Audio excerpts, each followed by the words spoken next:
네, 가겠습니다. 첫 번째 서플리멘털, 이거 서플리멘털 다 나가다며. 1, 2, 3과 다 나갔죠? 교과서 다 나갔고 뭐 서플리멘털이 다 나갔으니까 내용적인 거는 알고는 계실 테니까. 첫 번째 같은 경우에는 업사이클링에 관련된 내용이에요. 업사이클링은 리사이클과 업그레이드를 같이 해서 재활용이긴 재활용인데 뭔가 업그레이드를 한 재활용이라고 생각을 해주시면 되잖아요. 근데 이제 보시면 업사이클링이라는 거는 이제 약간 어떤 과정이라고 생각을 해두면 되는 거냐면 요거를 통한데 이 waste material, 그러니까 쓰레기인 건데 쓰레기거나 아니면 useless product, 뭔가 쓸데없는 그런 물건들, 이런 물건들이 변화가 가능한 건데 into 새로운 메터리얼로 또는 새로운 상품으로 더 높은 가치를 가지고 있는 그것을 통해서 하는 그 과정이라고 생각을 하면 되고, 이 과정은 lead to 무엇을 만들어내기도 하냐면 생산과 소비에 좀 그 축소를 만들어내기도 한다는 거죠. 왜 재활용이나 그런 것들을 했을 때는 어쨌든 더 많은 생산을 하지 않아도 되는 것들이 있잖아요. 그래서 그런 느낌이라고 생각을 해두시면 되겠죠. 그래서 얘가 이런 생산과 소비를 축소할 수도 있고 뭔가 이제 쓸모없는 물건이 재탄생하는 그런 과정이라고 생각하면 되는데, 더텀은 업사이클링이라는 그 용어예요. 업사이클링이라는 이 용어가 처음에 언제 사용이 된 거냐면 1994년에 그 독일에 있는 엔지니어였던 뭐 필츠라는 이 사람이 썼대요. 근데 요게 최근에 들어가지고 지금 계속해서 널리 사용이 되고 있는 중이라고 보시면 되겠네요. 요즘 그 대표적 업사이클링 제품 중에서 쌤도 아직 하나도 없는 제품이 하나가 있는데 그거 있잖아. 아, 나 그게 갑자기 생각이 안 나. 그 가방 브랜드 중에서 하나 있는데 뭐더라? 그 가방 브랜드 중에 하나 있잖아. 그 형제가 만든 건데 프라이탁 가방 혹시 들어보신 적 있으세요? 아마 없을 수도 있기는 한데 폐천막 같은 걸로 만드는 그거거든요, 가방 종류를. 그래서 이런 것들을 업사이클링이라고 생각을 해주시면 돼요. 그래서 2013년에 그 건축가였던 윌리엄 맥도너라는 이 사람과 다음에 케미스트는 화학가였던 이제 마이클 브런트가트라는 이 애가 릴리즈 어떤 책을 하나 발견했는데 이게 더 업사이클이라는 책이었대요. 이 업사이클이라는 책은 사이트 인용을 한 건데, 업사이클링은 어떤 걸로 인용을 했냐면은 세상을 임프루브 할 수 있는 실용적 방법, 프랙티컬은 실용적인 거잖아. 세상을 훨씬 더 개선할 수 있는 실용적 방법이라고 언급을 한 거야. 되게 좋은 방법이라고. 건축 같은 경우에서는 이런 업사이클링이라는 거는 주된 형태가 아마 이제 재사용이겠지. 적응적 재사용. 이게 건축에서 재사용하는 건 뭐냐면 예를 들어서 뭔가 이제 건축을 하고 나서 이거 재건축할 때 쓸만한 것들은 여러분 몇 개 분해를 해서 이걸 아예 다 때려 부시는 게 아니라 쓸만한 것들은 조금 다시 재사용을 하거든요. 그런 느낌이라고 생각을 해주시면 되는 거고요. 그래서 적응적으로 재사용을 하는 것도 건축에서는 사용을 하기도 하고, 이 적응적 재사용이라는 거는 뭘 의미하는 거냐면 이 재사용이긴 재사용인데 오래된 공간이나 오래된 빌딩의 재사용이고요. for 어떤 목적이냐면 different from, 뭐랑은 달라, 원래 목적이랑은 좀 달라. 이걸 뭐라고 해? R로 시작하는 repurpose죠. 재목적화. 목적을 다시 재목적화를 하는 과정이라고 생각을 해주시면 되겠네요. 그래서 이렇게 하는 과정이고요. 다른 목표로 쓰는 거죠. 이런 적응적 재사용이라는 거는 deal with 무엇을 다룬다고 생각을 하시면 되냐면 요것과 요것을 다루고 있습니다. 이런 보존과 개발의 이슈를 다루고 있는데, 그래서 얘네들은 try to 뭐 하려고 하냐면은 우선은 이 보존과 개발 두 개예요. 두 개가 말하는 건 보존과 개발을 말하는 거야. 보존과 개발 그 사이의 밸런스를 계속해서 균형점을 도달하고자 하려고 하는 노력이 필요한 거고요. 그래서 결국에는 이게 뭐가 되기도 하냐면 요게 되기도 한다. 지금 이걸 줄이는 방법이죠. 요거 도시 스프롤 현상이라고, 도시가 확산되는 현상을 줄일 수가 있고, 다음에 이제 환경 문제 같은 거, 환경에 끼치는 영향력 같은 것들을 조금 줄일 수 있는 가장 좋은 방법이 된다라는 거죠. 업사이클링이라는 거는, 그러니까 제가 이제 대표적인 그 프라이탁이라는 가방 같은 경우에는 프라이탁 가방에 쓰는 그 폐천막 같은 거 있죠. 폐천막 같은 거 어쨌든 웬만하면 그냥 버려졌을 거 아니야. 원래 그거로 가방을 만들지 않았다면. 근데 그걸로 가방을 만들기 시작을 해가지고 재사용을 하는 거잖아요. 즉 환경에 영향을 이제 끼칠 수가 있겠죠. 좀 최소화시킬 수 있을 거라고 생각을 해주시면 되겠습니다. 어쨌든 뭐 여기까지는 우선은 환경적으로든 도시 확산을 막든 뭐가 되든 간에 업사이클링은 굉장히 좋은 쪽이다라고 나와 있다고 생각을 해주시면 될 것 같고, 그래서 이거 이따가 한 번만 살펴볼게요. 그래서 by reusing 뭘 함으로써 다시 재사용을 한 건데요. 이쪽 안에 있는 기본 이쪽 지역의 안에 있는 존재하는 스트럭처를 다시 재사용을 해서 이제 에너지나 리소스 같은 경우는 required 뭐가 비교 그 요구로 되는 이요. 여기서부터 여기까지 pp예요. 그래서 뭐로 요구가 되는 거냐면 이쪽 공간을 다시 만들도록 요구가 되는 공간을 창출할 때 이제 생기는 그런 에너지나 자원이나 이런 것들이 굉장히 줄어질 수가 있겠죠. 왜냐? 있던 건물을 또 쓰니까. with 그래서 뭐가 있다. 되게 더 추가적으로 어드밴티지 장점이 있어요. 무엇에? 또 이런 장점도 함께 해요. 이 건축적 역사를 보존하는 장점과 함께 거기에 들어가는 에너지나 자원도 좀 적게 들어간다. 그러니까 두 가지의 장점이라고 생각하시면 돼요. 여기 밑에 이제 그 옆에 해석 부분에다가 형광펜 쳐놔. 1번 에너지와 자원이 간소할 수 있다는 점. 다음에 2번은 건축의 역사도 보존은 할 수 있다라는 점. 그게 바로 이제 건축에서의 업사이클링 쓸게요. 업사이클링의 장점 이라고 쓰면 돼요. 건축에서 업사이클링을 했을 때의 장점은 이렇게 두 가지가 있다라고 보시면 되겠습니다. 에너지나 자원을 좀 덜 쓸 수 있다라는 점. 다음에 두 번째 같은 경우 원래 기존에 있던 거 쓰니까 다음에 건축의 역사도 역시나 보존할 수 있다라는 점. 이런 것들이 있습니다. 그래서 이렇게 되게 눈에 띄는 예시 같은 것들도 있어요. 뭐에 대한 이런 이제 그 적응적 재사용이 전 세계적으로 적응적 재사용이 되게 많은데, 우선은 대표적인 이그젠플로 만약에 얘기를 한다 그러면은 뱅크사이드 파워 스테이션이 있대요. 뱅크사이드 파워 스테이션이라는 거 파워 스테이션이 발전소거든요. 근데 이제 발전소가 런던에 있던 발전소였는데 이게 컨버티드 바뀐 거죠. 개조가 된 거죠.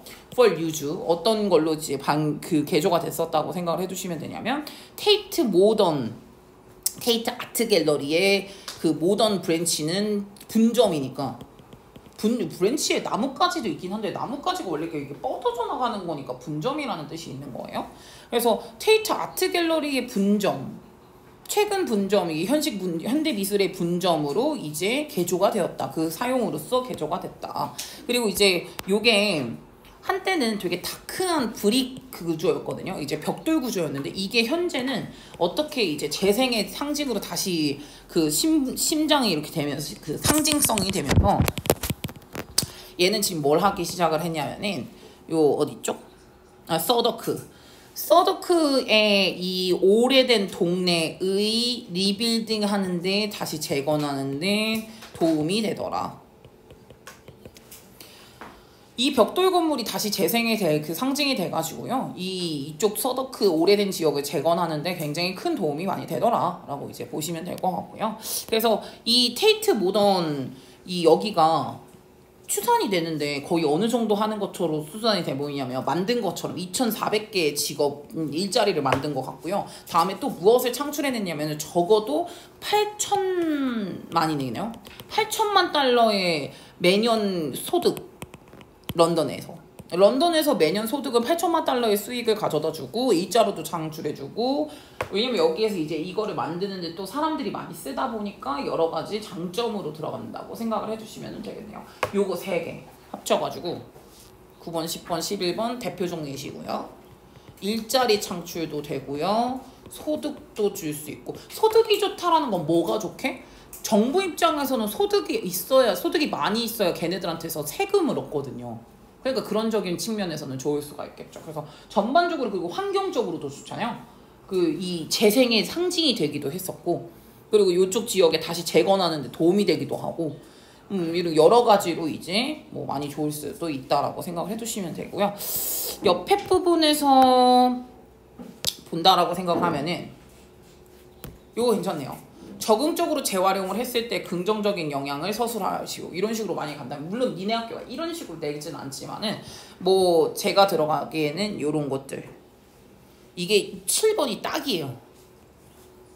요쪽에 원래 기존에 있었던 구조를 다시 재사용하면서 에너지랑 리소스, 그것에 들어가는 에너지나 리소스는 굉장히 적게 들어갈 수도 있고요. 또 뭐와 함께 그쪽 그 보존을 하면서의 함께. 그러니까 이쪽에 건축의 역사는 보존은 하지만 어쨌든 에너지나 자원은 들어가지 않으니까 이게 딱이에요. 7번이 딱이고. 주제로 한번 바로 가보죠. 이거 주제 해석 바로 해주세요. 정근이가 해. 그것의 정상적인 사용과 함께 업사이클에 대한 소개 딱이죠. 업사이클이 누가 처음에 썼고 그게 요새 많이 쓰고 있으며 업사이클은 뭔데 업사이클의 대표적 예시 이런 거 말했잖아요. 다음에 두 번째 거 이거 현기. 업사이클의 중요성과 그것의 대표적 예시. 중요성과 예시. 중요성은 어쨌든 간에 자원이나 이런 것들도 에너지도 많이 안 쓸 수도 있고 원래 있던 건물 자체의 역사적인 보존을 할 수도 있으니까 중요하기도 하다.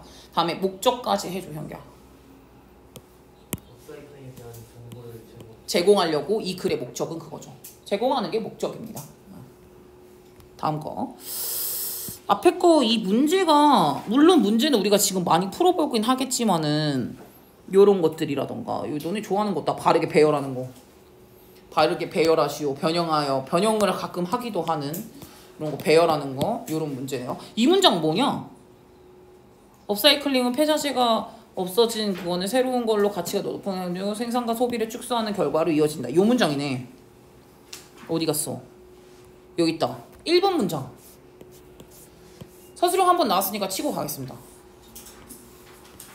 1번 문장이네요. 1번 문장이 지금 서술형으로 나온 것 같아요. 다음 거. 다음에 밑글을 읽고 본문에 찾아서 적절하게 쓰시오. 테이트 모던과 서울로. 와. 본문이랑 같이 이었네요. 서울로와 테이트 모던. 적응적 재사용이란 원래의 용도, 바뀐 용도. 그 서울로는 원래는 뭐였냐? 고가 도로였고 자동차가 다녔던 그런 도로였었잖아요. 근데 그게 이제 워킹로드가 됐었고 얘는 테이트 모던은 원래 뭐였냐? 파워플랜트 쪽이었다고 했잖아요. 근데 뭐가 됐냐? 미술관. 네, 미술관으로 샀다. 이런 걸로 갖고 갔고 적응적 재사용이라는 거는 이제 더 이상 쓰지 않고 이제 노후가 된 건물을 다시 사람들이 쓸 수 있게 이제 보존하면서 이 창의성을 더한 것이라고 쓰면 될 것 같아요. 여기 있네. 나왔네. 오래된 지역이나 건물을 원래 목적과 다른 목적으로 재사용하는 과정. 이라고 쓰면 됐다. 근데 이런 느낌은 너네가 안 나오긴 하는데 니네 이거까지 생각할까? 수원이? 이런 거까지 생각을 잘 안 할 것 같은데? 너네는 그냥 냅다 그 문장 쓰는 게 많잖아. 그 문장 그냥 냅다 쓰는 게 약간 이렇게 두 개를 이어가지고 서울로와 테이트 모던의 공통점을 쓰시오. 이 느낌으로는 안 나올 것 같긴 한데 이런 것도 나온 적이 있다라는 거 보면 좋을 것 같아요. 다음에 네 1과 더 끝났습니다. 2과로 바로 갈게요.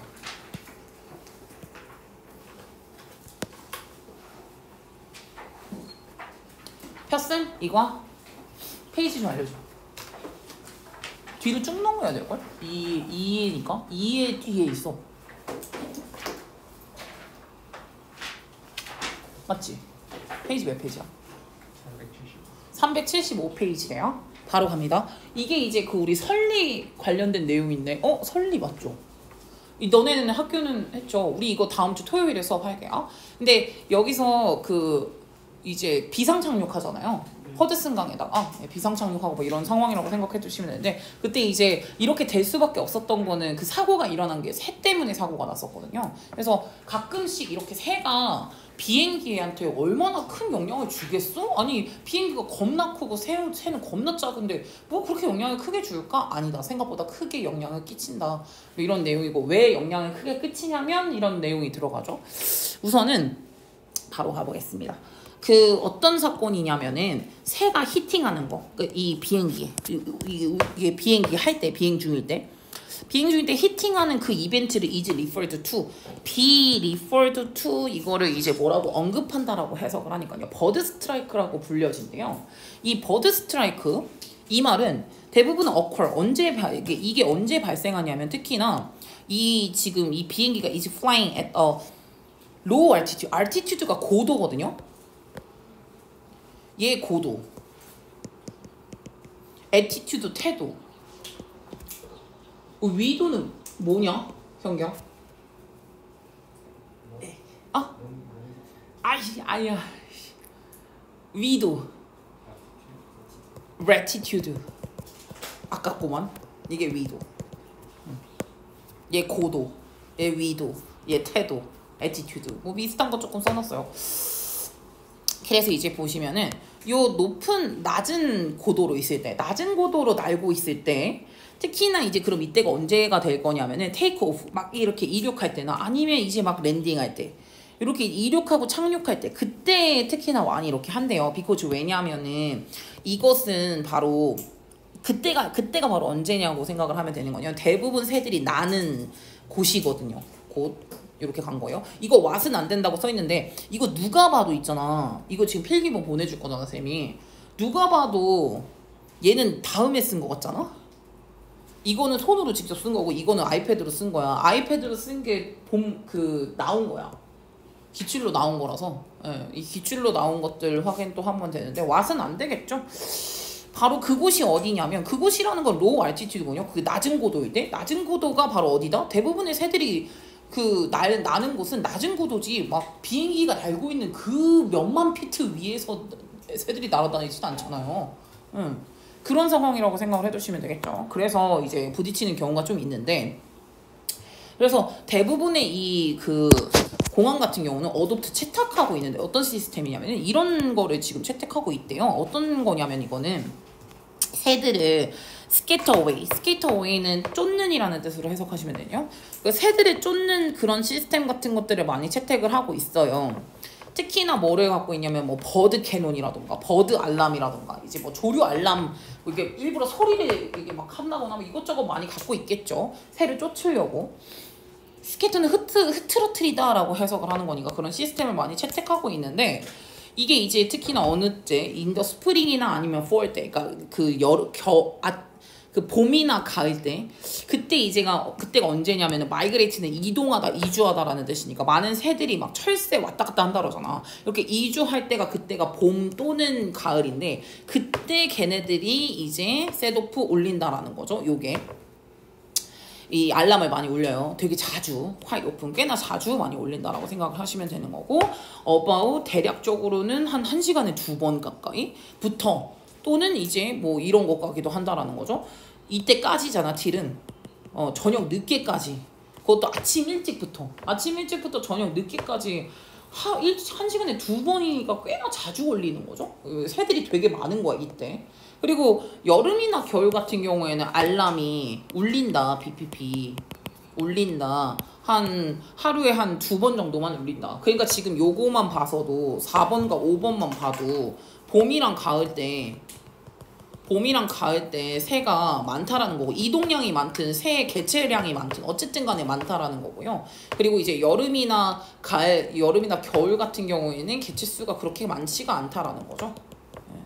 적다라고 생각을 해주시면 되고, 그러면 what would happen? 무슨 일이 일어나지? if 만약에 이 bird가 be to hit 이렇게 뭘 하면은 이러고 간 거잖아요. 그러니까 이렇게 이제 운전 중이던 비행 중이던 바로 그 비행기와 hit 한다면 무슨 일이 일어날까? 라고 한 거예요. 이거 비동사 여기 나와 있는데 정말 가능성이 없는 그럴 때 이제 비동사 플러스 to 부정사로 쓰는데요. 뭐 한다면 이게 에어플레인과 버드가 hit 이렇게 딱 부딪혔으면 대체 무슨 일이 일어날까? 무슨 일이 일어나는지에 대한 내용이 나오는데요. 어떤 일이 나냐면 대부분의 이런 버드 스트라이크의 대다수는 거의 do little damage요. 데미지를 거의 주지는 않아요. 우선은 이 비행기한테 얼도 모이기는 하지만은, 물론 이제 이러한 충돌이 거의 대부분은 치명적이긴 해요. 치명적. 누구에게는 벌드에게는 연관된 벌드라는 건 뭐냐면 부딪힌 새는 죽어나가겠죠. 근데 이제 이게 비행기한테는 웬만하면 그렇게까지 큰 데미지를 주지는 않는데요. 대다수의 경우에서는. 근데 가끔 더 most dangerous, 근데 가장 되게 위험한 컨디션은 어라이즈 발생하는데, 특히나 이럴 때 그 새가 부딪혔을 때, 제트 엔진에 목적어에 부딪혔을 때, 그때 되게 위험한 상황이 발생하게 되는데요. 발생하다. occur, take place. 발생하다는 이렇게 봐주시면 될 것 같고, 근데 이럴 때 이제 발생하게 되거든요. 근데 이 경우에서는 어떤 식으로 된다고 생각하면 되는 거냐면, 이 엔진에서 있었던 새들이 있죠. 이 새들은 can slow down, 내려갈 수 있고, or block.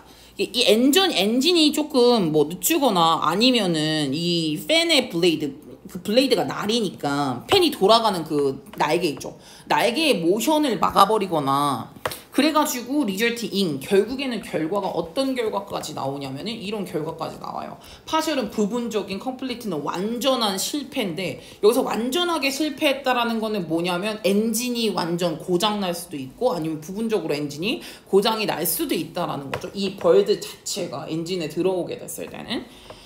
그래서 you may wonder, 너는 아마도 궁금해할 수도 있는데 어떻게 오브젝트, 얼마만큼 작은 오브젝트, 새처럼 진짜 조그마한 오브젝트가 can cause 이렇게나 데미지를 크게 갖다 줄까? 라고 이제 생각을 할 수도 있을 거라는 거예요. Such a large and hard object as an airplane이요. 그래서 지금 보면은 이 비행기만큼이나 되게 크고 되게 단단한 오브젝트인데 여기에 어떻게 이렇게 데미지를 많이 줄 수가 있는 거가, 얘는 이렇게나 조그만데 근데 이거는 이 depends on 어디에 달려져 있냐면은 비행기의 스피드에 달려져 있는데 이게 왜 비행기에 달려져 있냐면 예를 들어서 이렇게 생각을 해보자는 거야. 가정해보지. 5kg 정도가 되는 새가 요거를 이제 했어. 히팅했어 지금. 에어플레인에. 근데 이 에어플레인이 어느 정도 속도로 가고 있었어? 275km 속도로 날아가고 있었던, 날아가는이라는 분사로 쓴 거고요. 날아가는 그 분사랑 부딪혔다고 한번 우리가 가정을 해보자는 거야. 그러면 이거 의미상의 주어, 이게 의미상의 주어예요? 컨시더는 원래 ing를 쓰는 거고요. ing와 컨시더 그 사이에 있는 애는 의미상의 주어예요. 그거 확인 한번 해보시고. 그래서 이제 요렇게 5kg밖에 안 되는 이 bir드가 이게 이렇게 된 거를 한번 생각을 한번 해볼까? 그러면 이 임팩트가 is equal to 뭐랑 똑같은 거냐면은 요 에너지랑 똑같은 거거든. 100kg의 백이 being dropped, 떨어진 거랑 똑같아. from 어디에서? 그것도 15m 위에서. 15m 위에서 100kg이 떨어지면은 밑에 자동차 있으면 자동차 날아갔겠다.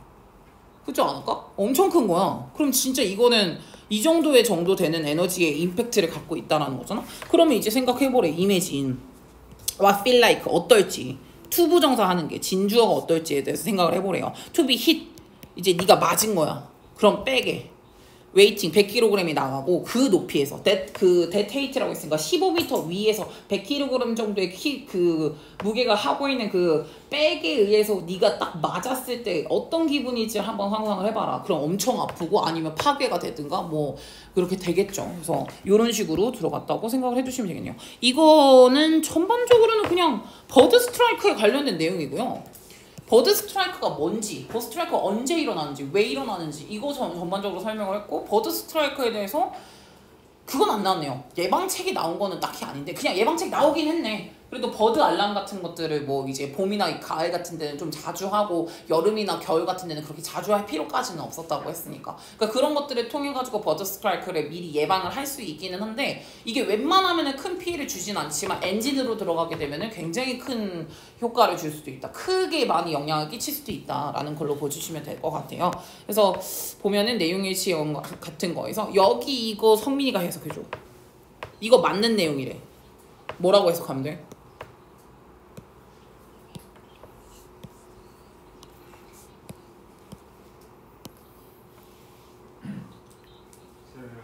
응.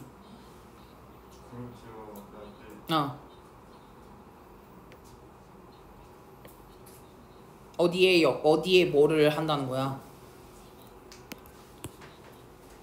비행기에. 이게 뭐야? 위협.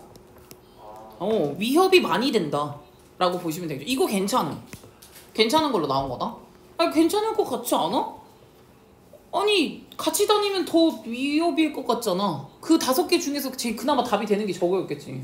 어쨌든 같이 다니면 위협은 더 되겠지, 혼자보다는. 왜냐면 더 큰 영향을 줄 수도 있으니까. 다음에 새들이 이동하는 철에는 1시간에 2번 정도를 올린다. 괜찮네요. 1시간에 2번 정도 올린다고 했었으니까 이른 아침부터 시작한다고 그랬죠. 다음에 내용이지. 이게 왜 안 되는지 또 보면서 해석해 주시면서 하시면 될 것 같아요. 예준이가 누구야? 예준이 해줘.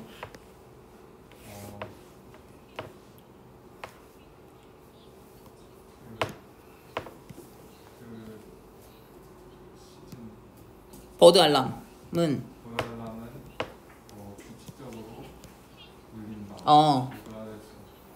몸에 상관없이. 그치. 이게 왜 틀려? 네, 봄이랑 그럴 때는 울리는. 네, 맞아요. 어느 특정 시즌과는 상관없이 항상 규칙적으로 울리던가요? 아니죠. 봄이랑 가을에 많이 울리고 여름이랑 걔때는 하루에 2번 울린다며. 그쵸? 다음 것도 그냥 바로 해줘. 예준이가.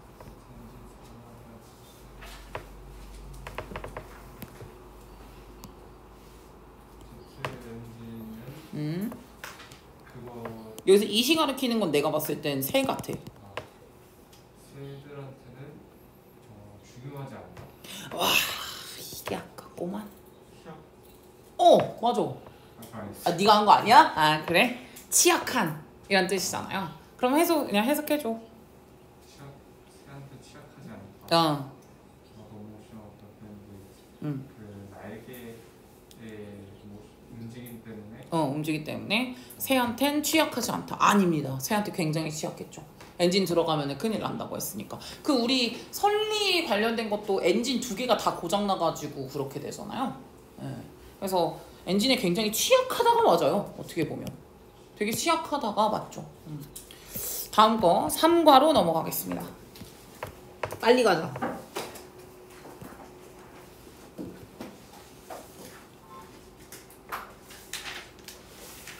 야, 이거는 예상 문제 없지. 3과에.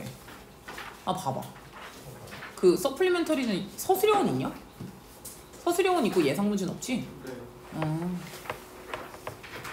나 그거 서술형 다 풀어오라고 하면은 너무 많아? 없다고? 괜찮다고? 괜찮다고 끄덕끄덕한 거 아니었어? 갈게요. 이건 몇 페이지야? 500 몇 페이지래? 560 몇 페이지? 567 페이지래요.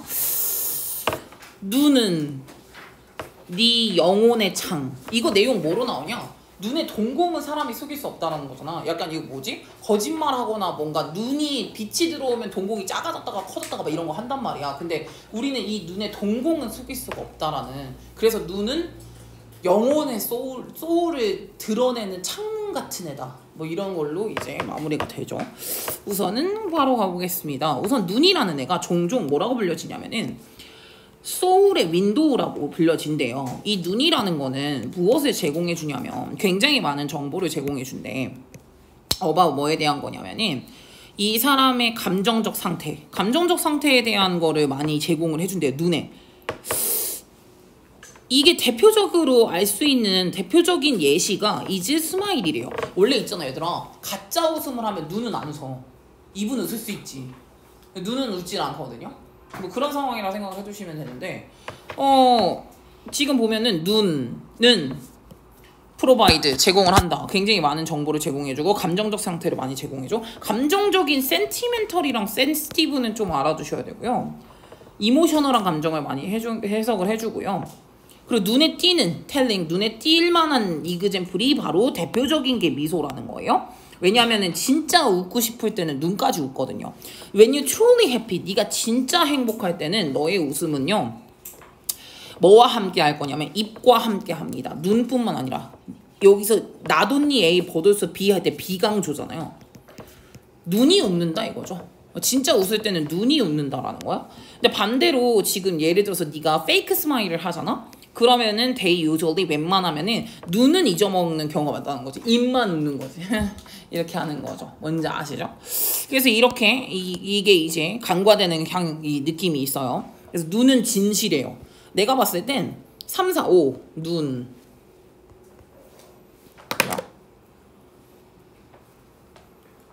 배터리가 없어. 0%야.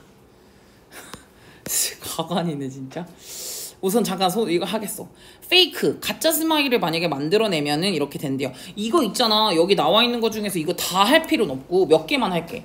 프리텐드랑 이거 보내드릴게요. 프리텐드랑 카운터페이트랑 매니퓰레이트 이거만 하시면 돼요. 프리텐드는 인체한다. 페이크랑 같은 거로 쓰시면 되고요. 다음에 카운터페이트도 위조의, 가짜의 이란 뜻이야. 매니플레이트도 역시나 위조된, 조종된 이란 뜻이 조작된 이라고 해석을 하거든요. 조작된 스마일이라고 생각하면 되고 그러면 만약에 또 이제 만약에 눈이 그 소울의 윈도우라면 창문이라면 이 동공은 꽤나 말 그대로 진짜 눈 안으로 들어가는 어떤 이제 이런 오프닝 한다라는 거죠. 이게 말 그대로 어떤 그런 구멍이라고 생각을 해주시면 되는데 눈이 정말 들어가는 말 그대로 눈이라고 생각을 해주시면 되거든요. 근데 이게 딜레이트는 확장하는 거고요. 컨트랙트는 수축하는 거예요. 컨트랙트가 수축하다는 뜻이 있어. 이게 대표적인 똑같은 뜻은 이거야. 쉬링크. 다음에 딜레이트는 확장을 하는 거니까 enlarge, expand, 뭐 또는 widen, broaden 뭐 이런 것들이 있겠네요. argument도 역시나 마찬가지로 이제 확장하다라는 뜻이기는 해요. 근데 어쨌든 간에 이런 것들 이게 동공이 확장해졌다가 작아졌다가 하기도 한대요. 뭘 하려고? 이거 하려고. 눈으로 들어오는 라이트, 빛의 양을 조절하려고 우리는 이 동공이 작아졌다 커졌다를 한다라는 거예요. 우리는 모두 다 알고 있대요. 대절을 알고 있는데 우리의 이 동공이라는 거는 작아진다라는 것. 빛에서는 작아지고 다음에 다크에서는 커진다라는 거지. 이게 왜 그런지 알아? 요게 빛이 있고 우리는 이게 밝기 때문에 빛을 조금만 받아도 잘 보이거든요. 근데 어둠이야. 어둠에서는 내가 빛을 많이 받아야 어둠에서도 뭔가 보일 거 아니에요. 그러니까 그때는 동공이 커져요. 이런 내용이라고 생각하시면 돼요. 그래서 이것은 정말 그냥 동공의 빛의 반응이라고 생각을 해두시면 되는 거거든요. 동공은 이렇게 빛을 조절하는 여기네요. 동공의 역할은 눈의 입구라면서 빛의 양에 따라서 반사 반응이 일어나기도 하는 그런 상황이에요.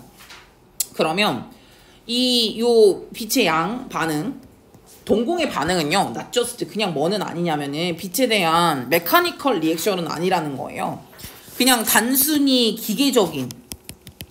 단순 동공이 기계적 반응은 아닌 게 왜냐면 이 동공이라는 게 또한 뭐에 따라서도 감정에 따라서도 적응을 하는 경향이 있는데 감정에도 반응을 한대요. 이 동공이 빛에만 반응을 하는 게 아니라 이게 또 뭐랑 연관이 되어져 있다라고 생각하면 되는 거냐면 몸 안에 약간 경고 시스템 같은 거랑도 연관이 되어져 있는데 요게 우리를 뭐 하게 시키기도 하냐면은 이제 행동을 하게 준비를 시켜주기도 한대요. 뭐 할 때마다 우리가 위험을 감지할 때마다 또는 이 환경에서 어떤 기회나 위험 같은 것들을 감지할 때마다 행동을 우리가 준비할 수 있도록 시켜주는 우리 몸 안에 경보체계랑 조금 관련이 있는데 즉 예를 들어서 무슨 얘기를 하는 거냐면 예를 들어서 우리가 베어를 만났어.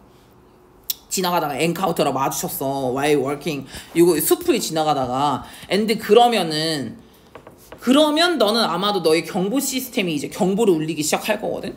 그럼 너의 심장과 이게 숨의 박동수가 올라가겠죠. 떨렸으니까. 그리고 너는 이제 땀도 나겠죠. 그리고 뭐가 하기 시작하냐면 동공이 확장하기 시작해요. 떨렸어. 이모셔널한 감정이랑 조금 들어가져 있다고 보시면 되네요. 그러면 이 동공이라는 것도 아마 뭘 한 거다? 위협에 적응을 한 거다. 스스로가 적응한 거다라는 거죠. 동공이 이제 적응을 시킨 건데 스스로가 이와 비슷하게 예를 들어서 파티에서 뭔가 되게 매력적인 여성을 만났다? 그러면은 너의 심장과 너의 심장 박동수가 다시 올라가기 시작하죠. 막 긴장되니까 얘한테 말을 걸어볼까 말까 땀이 나기 시작하죠. 그러면 너의 동공도 역시나 커지기 시작한 거. 예쁜 여자 하면서 눈이 커지기 시작을 하는 거죠. 그럼 이제 이 동공이라는 것 자체가 또 역시나 마찬가지로 기회에 적응을 한 거야. 적응시킨 거죠.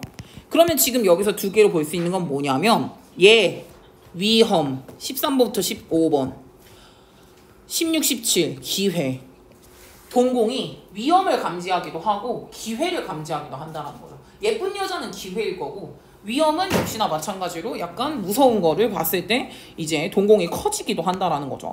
마지막 결론은 그래서 뭐냐면 이러한 이제 동공 반응이에요. 이러한 동공 반응 중에 그 어떤 것들도 under your control. under your control은 네가 컨트롤을 못 한다는 거예요. 네가 컨트롤 못 한다라는 거에서는 이런 거죠. involuntary나 in resist 뭐 이거 있잖아. 뭐 같아? 그냥 대충 생각해봐. 저항할 수 없는. 내가 어찌 할 바 모르는. 어찌 할 수 없다라는 거예요. 다룰 수 없다라는 걸로 생각을 해두시면 되는 거고요. 다음에 볼룬터리는 원래는 일부러잖아요. 볼룬터리가 일부러거든. 내가 일부러 한 거야. 근데 인볼룬터리는 내 임의가 안 들어가죠. 임의적인 거예요. 그냥 어쩔 수 없는 그런 상황이라고 생각해 두시면 되고요. 아마도 this is why. 그래서 결과적으로는 그래서 this is why 다음에 결과가 오잖아. 결과적으로는 그래서 눈이 불려지는 것 같다. 창문으로. 영혼의 창문이라고 불려지는 건 그건 것 같아. 리빌링. 뭐를 지금 드러내고 있는 거 같냐면은 너의 진정한 감정 상태를 드러내는 거든. 뭐랑은 연관이 없어. 네가 이것을 컨트롤을 할지 말지 이런 거랑은 연관 없이 어쨌든 진정한 네 감정 상태를 보여준다라는 거지. 빛에도 반응하고 감정에도 반응하고 그리고 기회와 위협을 바라볼 수도 있는 그 모든 것에 반응을 하는 진짜 솔직한 애인 거죠. 어니스트한 애인 거예요.